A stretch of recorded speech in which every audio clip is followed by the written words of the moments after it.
Hello everybody, my name is Mr. Worsenall. Today we're going to be talking about Pixagon 3D and the 18.1.0 update. Now one of the biggest things that in this update is they reverted it back to the old system, and there's some people who are mildly upset about that, and then there's the rest of us who love it. So let's talk about what they mainly changed. So basically they removed Trophy Rush, they removed everything they added. And there are a couple things I wish they didn't change. Like, I like the lottery, where you constantly get keys through winning or losing, and you can actually, get them consistently. Whereas in winner's chest, you don't get that many keys, and they don't give you much. I believe they could have reworked it where you could still earn keys, but instead of getting like gallery tokens and battle tokens or key doublers, you get like modules. Because right now there's like a module scourge where you just don't get any modules for specific items, so it could really get grading. Because I've been stuck at level 5 for the longest time. It's not because I'm poor or anything, at least not right now. But because it's just that it's impossible to get a bunch of gadgets to level up. So I believe they could have just changed it to that.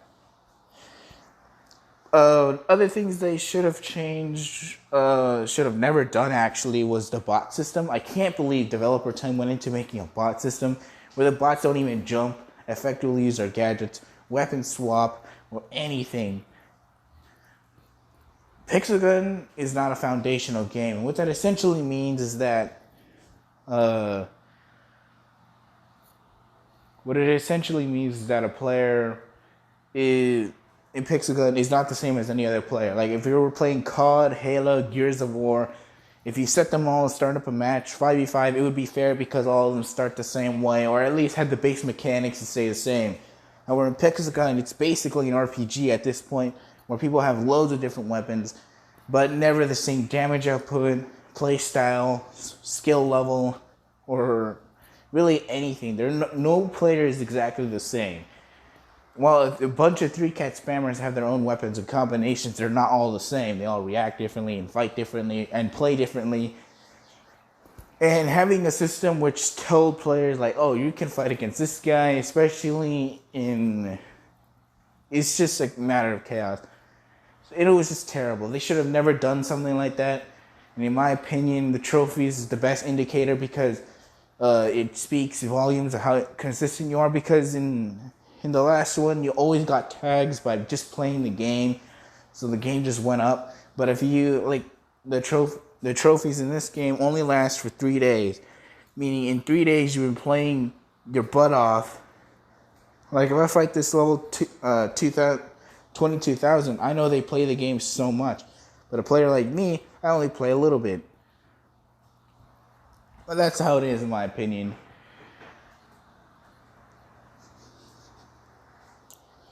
Now you can see all the maps, and that's another thing. The map rotation just didn't work, in my opinion. There were just so many maps you couldn't see, and if you did see them, it would only be for a little bit of time. Right now, everyone's playing AquaPark, and I'll talk about that real quick right now. So let's just find a match real quick. There was a map that was playing. Yeah, we'll just make our own. Blah. To a password they'll never find out. And boom. So AquaPark is actually a really good map. It's a 4-layer map, so this is considered layer 2. And the reason I consider this layer 2 is because this bottom part is considered a layer. What the hell just hit me? Is it the alligator? Yeah, the alligator hurts you. I did not know that, but you can jump on its back. So this is the spawn, and there's 5 ways to get out of here. There's 2 on each side, and one of the rubber duckies run through. If you touch the water inside, you die instantly. Anyways, but yeah, you have 2 ways to get out, and you have 2 ways in the front entrance. Meaning, if you're trying to spawn camp, you have a 50-50 chance of running into an enemy. And the big problem with spawn camping is because the enemies spawn back here. Meaning, let's say you try to get in and hide in the back, you can't really do that without taking some damage from the pets. And if you don't take this upper portal, you get to access to floor 3. Floor 3 is probably the most common place you're going to find yourself at max level, because this is what gives you the high ground as well as limited ground. And up here is on the top highest peak of the maps, which are the sails and the high towers. The sails and the high towers are great for snipers because it's very hard to get up here and it's very committal, meaning you have to like jump on the sail or take the side route, and someone could just pop a shield here and you could easily see the entire map. And because of all the walls and all that, it makes X-ray weapons viable because you can see exactly where the opponents are going. Granted, you can't shoot them effectively, but knowing where somebody is probably the best way to know how to do something. This map is really great because there's a lot of options to get out of here too. Like, you could take the side ramp to jump onto the trampoline. You could actually hide in within this one, believe it or not. And if you're a rocket jumper, you'll just have a field day because there's a lot of things you can do. I didn't even realize this was a combination until I accidentally discovered it. There's just a lot of options within this map, and it's actually pretty good. And it looks huge, right? But look how long it takes to get to one map through the other. Even if you do take the... So let's say you spawn here. You climb through up here. And let's say you got to take out a couple enemies, blah. You need to get to the middle. You take the jump boost. Avoid a couple of people, rocket jump, and go down here. That did not take that long. It only took like 15 seconds to do all that. And in my opinion, it just looks big and intimidating, but it's not really all that much. It's a small condensed map. I guess the only real issue would be snipers, but honestly, most people who snipe aren't even trying. Aren't easy cakes. They're just not paying attention.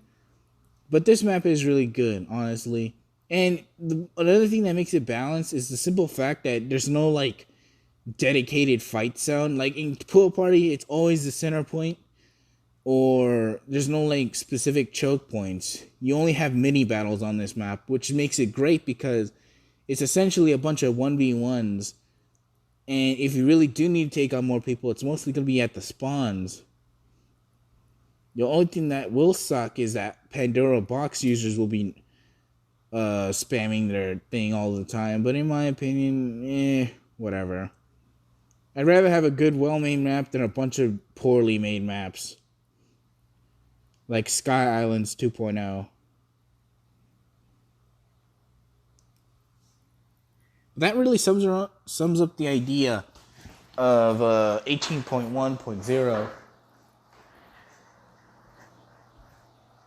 It's just how it was back then, and it's better than what it was 18.0. So, now another thing I'd like to talk about just before I leave you guys off to do whatever you want, the nerfing of melee shield. Now, the nerfing of melee shield is probably one of my biggest pet peeves of all time. I can't believe they went on with it. If you didn't know, melee shield was the gadget combination that allowed you to run around with the shield for 10 seconds, being fully immune to anything but melee weapons and specific hit scan weapons.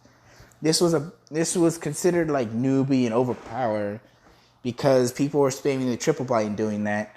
But in my opinion, I believe it was pretty balanced against what Pixagon has the biggest problem with, which is 3-cat spammers.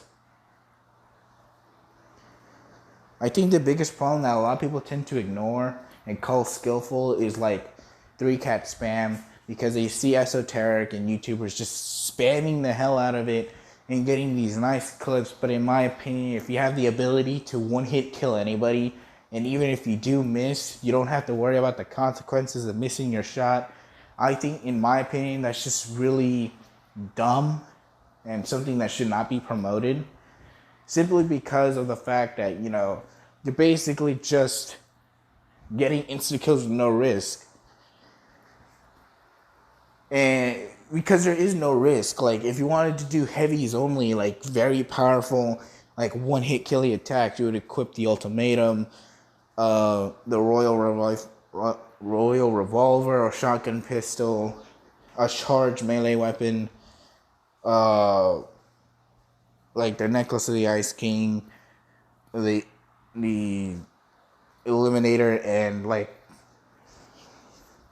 the Axe Rifle. All those have like really slow, very punishable ways to attack.